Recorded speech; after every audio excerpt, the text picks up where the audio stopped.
மாதா தொலைக்காட்சி நேயர்கள் அனைவருக்கும் அன்பின் வணக்கம். இந்தியராகிய நாம் என்ற இந்த தொடரின் வழியாக உங்களை சந்திப்பதில் பெருமகிழ்ச்சி அடைகின்றேன்.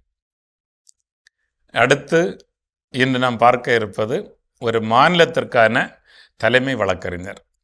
எப்படி மத்தியில் தலைமை வழக்கறிஞர் அட்டர்னி ஜெனரல் ஆஃப் இருக்கின்றாரோ அதே போல மாநிலத்திலும் ஒரு தலைமை வழக்கறிஞர் இருக்கிறார். அவரை advocate general of Tamil Nadu of the state என்று சொல்வார்கள். அட்வொகேட் ஜெனரல் என்று சொல்வார்கள். எனவே எதுவும் ஏறக்குறைய அவரை போன்ற பணிதான். ஆளுநருக்கு ஆலோசனைகள் தேவைப்படுகிற பொழுது, குறிப்பாக எந்த ஆட்சி நடைபெறுகிறதோ அந்த ஆட்சியில் இருப்பவர்களுக்கு அந்த மாநிலத்தில் சந்தேகங்கள் எழுகிற பொழுது, பிரச்சனைகள் எழுகிற பொழுது, அல்லது சில சட்டங்களை விவரித்து சொல்வதற்கு இந்த தலைமை வழக்கறிஞருடைய பணி கண்டிப்பாக தேவைப்படுகிறது. அது மட்டுமல்ல, அரசினுடைய நிலைப்பாட்டை நீதிமன்றங்களுக்கு எடுத்து சொல்ல வேண்டிய பெரும் பொறுப்பும் இந்த அட்வொகேட் ஜெனரல் என்று சொல்லப்படுகின்ற இந்த தலைமை வழக்கறிஞருக்கு இருக்கிறது என்பதை நாம் மறந்துவிடக்கூடாது. எனவே இருவழி பயணம். ஒன்று, சட்டத்தை பற்றிய தெளிவை இவர்களுக்கு உருவாக்குவதும், சிறப்பான சட்டங்களை உருவாக்குவதற்கு துணை புரிவதும், அது சம்பந்தமான பிரச்சனைகள் எழுகிற பொழுது நீதிமன்றத்தை அணுகி அங்கே அரசினுடைய நிலைப்பாட்டை சரியாக எடுத்து நீதிமன்றங்களுக்கு சொல்லுவதும் இவருடைய மிகப்பெரிய பொறுப்பாக இருக்கிறது. இவரை பதவி நீக்கம் செய்வது என்பதும் அதை போலத்தான். கண்டிப்பாக அவ்வளவு எளிதாக பண்ணிவிட முடியாது. அதுவும் அந்த எந்த கட்சி ஆட்சியில் இருக்கின்றதோ அவர்களுடைய பொறுப்பிலே தான் இருக்கின்றது. வேறு சட்ட ரீதியாக வேறு யாருக்காவது இப்படிப்பட்ட ஆலோசனைகளை சொல்ல வேண்டும் என்றெல்லாம் பல நிறுவனங்கள், துறைகளுக்கு ஆலோசனைகளுக்கு அவர்கள் வருகிற பொழுதும் அவர்களுக்கும் ஆலோசனை சொல்கின்ற பொறுப்பிலே இந்த தலைமை வழக்கறிஞர் இருக்கிறார். எனவே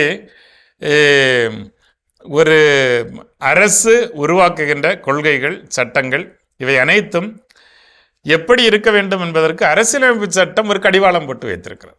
அந்த கடிவாளம் என்னவென்றால், ஒருபொழுதும் எந்த மாநில அரசாங்கமும் மத்திய அரசாங்கமும் அது உருவாக்குகின்ற சட்டங்கள் அரசியலமைப்பு சட்டத்தினுடைய ஷரத்துக்களுக்கு முரண்பட்டு நிற்கக்கூடாது. உதாரணமாக, இது எல்லாரும் சமத்துவம் அப்படின்னு சொல்லிட்டு அரசியலமைப்பு சட்டம் சொல்லுகிறது என்றால், இல்லை உங்களுக்கு ஒரு நீதி, உங்களுக்கு ஒரு நீதி, உங்களுக்கு ஒரு நீதி அப்படின்னு சொல்லிட்டு அசமத்துவமான ஒரு நிலையை ஒரு சட்டம் உருவாக்குகிறது என்றால் அது தவறு. எனவே தான் எல்லா சட்டங்களும் எல்லா கொள்கைகளும் அரசியலமைப்பு சட்டத்திற்கு உட்பட்டு இருக்க வேண்டும், முரண்படாமல் இருக்க வேண்டும். எனவே அவற்றை தெளிவாக ஆளுகிறவர்களுக்கு எடுத்து சொல்லுகிற ஒரு பெரும் பொறுப்பும், ஆளுகிறவர்கள் உருவாக்குகிற சட்டத்தினுடைய தன்மையை பற்றி நீதிமன்றங்களுக்கு தெளிவாக எடுத்துரைக்கிற பொறுப்பும் என இரண்டு பொறுப்புகளையும் இவர்கள் சுமக்கிறார்கள். எனவே தான் இது மிக மிக ஒரு முக்கியத்துவம் வாய்ந்த பொறுப்பு. அரசியலமைப்பு சட்டத்திற்கு உட்பட்டு தான் இங்கே ஆட்சி நடைபெற வேண்டும் என்பதை உறுதி செய்யப்படுவதற்காகவே மத்தியில் தலைமை வழக்கறிஞரும் மாநிலத்தில் தலைமை வழக்கறிஞர்களும் நியமிக்கப்படுகிறார்கள். அரசியலமைப்பு சட்டத்தின்படி நடவாத ஆட்சி என்பது அநீதியின் ஆட்சியாக இருக்கிறது.